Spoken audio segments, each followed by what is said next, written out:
Hello and welcome to Sim Strategy Gaming. I'm Sim. This episode will be about the first chapter of the campaign in Empire Railway 2. A really great game with a lot of nice challenges that offers almost endless possibilities for new playstyles. So, no right way of doing it here, folks, but I found a way that I think is kind of cool. So, let's jump right into it.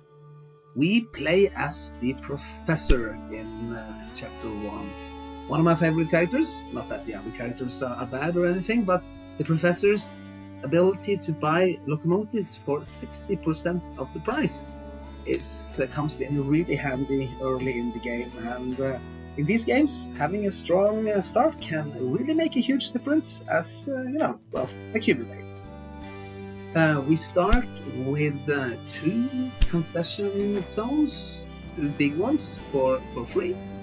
And our first priority now should be to connect all the cities in this area with all the necessary resources, not necessarily everyone. We are going to skip on this fruit, and we're going to skip on the milk and the vegetables there, even though there are some demand for this in New York, but the demand is kind of low, and it's only New York at this stage. And more importantly, we will have to make sure that these connection bonuses comes in as soon as possible. So we're going to start our trains in these places where we have connection bonuses, and go from there to make it roll in as fast as we can.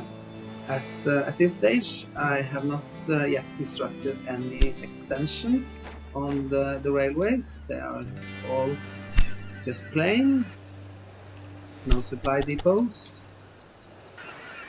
and I have not bought any of these resources or factories in the cities and such. I leave that for later. There will be ample opportunities. Now we have to concentrate on building this line, and it will be kind of expensive for the early stages of the game, so we have to borrow then as much money as possible, issue bonds, and then one big one and one medium one will pretty much take care of this. We also have some tech. I will go for the warehouse, very important. Makes us enable us to build more advanced rail networks, and then also the foundations are kind of cheap, and then we can build a little bit. We'll build some bridges, and then it'll be a little bit less expensive. Later on, we will aim for this better locomotives, which will certainly improve our rail network. Personnel should also perhaps be adjusted like this. Maximum efficiency 125 is the max. It can be achieved by this or in other manners. It makes most sense for me from maximum training and then 1 hour off to be BP training. We do this for all of the different groups of employees. In our engine shed, as of now, we only have this grasshopper, very inexpensive, and we have the little bit better John Bull, both mixed trains, suitable for both freight and passengers. I'm going to use the John Bull for this main line, which consists of two tracks going one in each direction, connected with grid irons so that we can switch here and use each other's stations. For this particular resource, it doesn't really need to go into the main line. It's only supposed to serve. This wall only serves the factory down here in Bangor. So then I only connected it to a single line, going directly from the resource into the factory, with only one single train. And just one train will actually that would be too much. So I go for the cheapest train, the grasshopper, and then I make sure that it's not allowed to leave this only station unless that it's at least half full, or perhaps full. Perhaps it should be full. And so, okay, let's see how this plays out.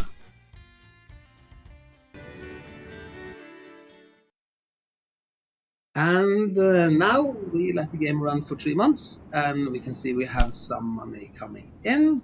We have not really expanded our network yet, but we have built upon it by expanding our stations, included maintenance depots on all stations. I'm not a big fan of breakdowns, so a lot of maintenance, and our post office in the cities to increase the revenue a bit more. We try to put sort of the maximum amount of trains on each line, and then the maximum would be sort of hard to calculate the exact optimal amount of trains on a line, but if one takes the duration in days and divide it by 3, and the total that would be the number of trains on that line, then you're not too far off. And otherwise, of course, we have included supply depots, not too close to these gridirons that will make a mess. Better put them perhaps in the middle or somewhere. Don't have to be on every single line, but there should be at least some. And down here in New York, I made for a warehouse to demonstrate a bit how they work. And such, and there will be 2 lines there actually. One line going from New York to Bangor, and then another line going from New York to Buffalo, so that they're sort of split in half. The passengers will have no problem just jumping from one train to another. They can do that by themselves, but then the freight goods that will have to be redistributed by a warehouse, move from one train to another. It's not really necessary to do that step, but then to have a too long a line going all the way from Buffalo to Bangor, it is sometimes problematic. And then as we keep expanding, we will use more and more of these warehouses. Now, the most straightforward way to be expanding is to be buying up more concession regions, like we have done here, and then to connect those cities to our existing rail infrastructure by perhaps by a line like this. I made a line from London to Toronto and then connected it by a warehouse, which shouldn't be too long, and then from Buffalo again and down to from Toronto and down to Buffalo and further on. When I came to Albany and New York and Boston and also Portland, I made for this circular path going around, and I realize now that I don't need the coal resource yet, and there is very low demand for milk, so it's not due to that I build this. But then to have trains going in both directions and to be locked into this circle, just going around and around, making money, never to be disturbed, it's beneficial. And as we keep expanding, it will make for a more perhaps structured system helping us. And then we connect the line here and also this little Bangor line to this main circle with warehouses. Passengers will jump back and forth themselves, but the warehouses will secure that. Say with corn, goes directly to Syracuse, goes directly to Albany, but from Albany it is redistributed by warehouse to Boston and Portland. So, and then we will keep expanding. Now we have made 2 of these circles, one here and then another to the existing one over here. And then we connect these two circles by warehouse here and a warehouse there, so we can now see that the corn, which is in question, which is what we are supposed to be delivering to Boston, it will be moving like this. Now, there might not be really enough corn to reach all that way, so we have to secure more corn resources and also improve on both the production here. That will happen naturally if we just leave it be. That's already reached level 2 and it will keep increasing by itself, or we can buy it. But if you buy it, then we spend the money not on railways, and railways are particularly lucrative in railway empire. So we are going to keep expanding in this manner and see how we will be by the end of the year. And then by the end of the year, we have bought all the concessions that we are allowed to buy. These are not yet open to us. And we have included all the cities into separate circles, 4 of them. One here, and then the first one over here, a new one here, and then a middle one going in between. Many of these cities are members of more than one circle, and which is particularly good for them to be fed from different sides of the map. And our next step now would be still going to be delivering this corn to Boston. We have now bought up this extra corn place here. We're going to build that up, increase the supply. Still a little low, yes. And then we're going to be delivering this corn through these circles. The first one warehouse here that collects the corn, and then this circle trains going around and around. They will deliver the corn down here to Portland, from Portland down to Boston. Now, there might be, of course, too little corn here, and there might also be too little transport capacity on these two-way tracks. So the next step now, that will also earn us much more money, not be that incredibly expensive, I would suggest to expand upon what we have, and to build this from two-way tracks into four-way tracks. And then there will be, like here in Albany, there will be 8 tracks going through the city, and that will be the maximum amount allowed for one station. And then they will all connect through these warehouses. So let's see how this plays out, and if we can be able to deliver the corn to Boston, and also make, well, we are already making good money, but we can make even more, of course, lots more if we expanded upon this and doubled our capacity. And the cities are growing kind of well, so we will have enough passengers to make this.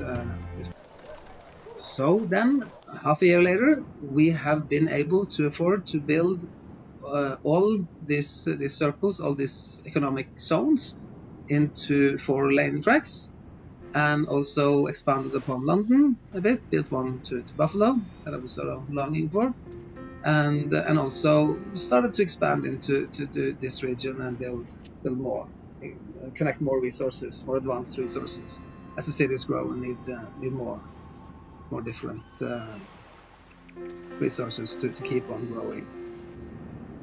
And let's see now, we've been able to, yes, we have delivered the corn, and we are now only going to build the University of Albany. And let's see now, Albany is not quite yet big enough, is it? No, but we are just going to wait. Albany is growing steadily.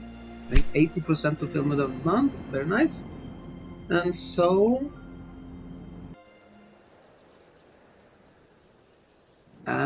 now it seems we have made it. Expanded a bit here and there, mostly bought up some factories, and so we are ready for university, and thereby completing this half of the first half of chapter 1, and let's see what happens. Well done! People are ecstatic about our new university. Have you? So, we finally meet face to face. We haven't been formally introduced yet, but really, there's only one thing you need to know. Nothing goes down here without my permission. Ugh. And so we meet our competitor. And then our next priority would be to be buying up these concession areas and including these areas with his existing infrastructure into our already existing rails, and then to make this profitable, and then to buy up our competitor. We could, of course, perhaps with the money we are making, buy up our competitor before we start building in these regions. That would certainly make it much easier and neater. But now we're going to try out this and see if we can can develop these areas with his infrastructure inside of them. Let's see, we're going to deliver some salt, and we're going to build an express line. I have an express line here. You can add that upon the circle. You can have it outside, and then see if you perhaps can make something of these areas down here, these concession zones, Virginia, West Virginia, Mid-Atlantic states. Well, let's see how this plays out.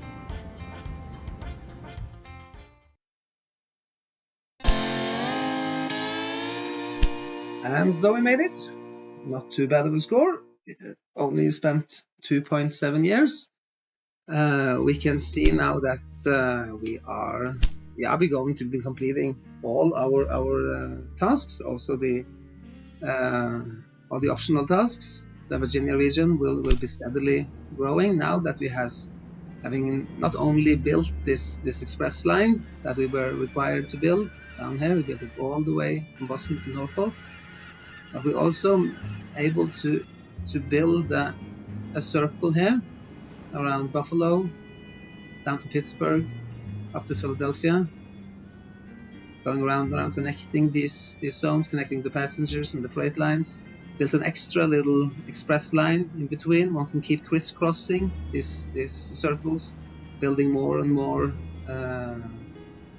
lines in between all the cities now that they are growing. That will be profitable. Built another circle down here, very, very profitable one. Pittsburgh, Parkersburg, Big Lick, Charlottesville, Washington, 5 cities that can all be grown to become very big. A little bit of mountains in here, but one can build tunnels. We built a very nice tunnel here, impressive. I had to save and load a bit and go back and forth, but now in the end, we had this very straight, neat line going through the mountains. And then an extra circle here. Norfolk had to be connected to this circle by another circle, and also by this express line. Try to go outside our competitors' rails.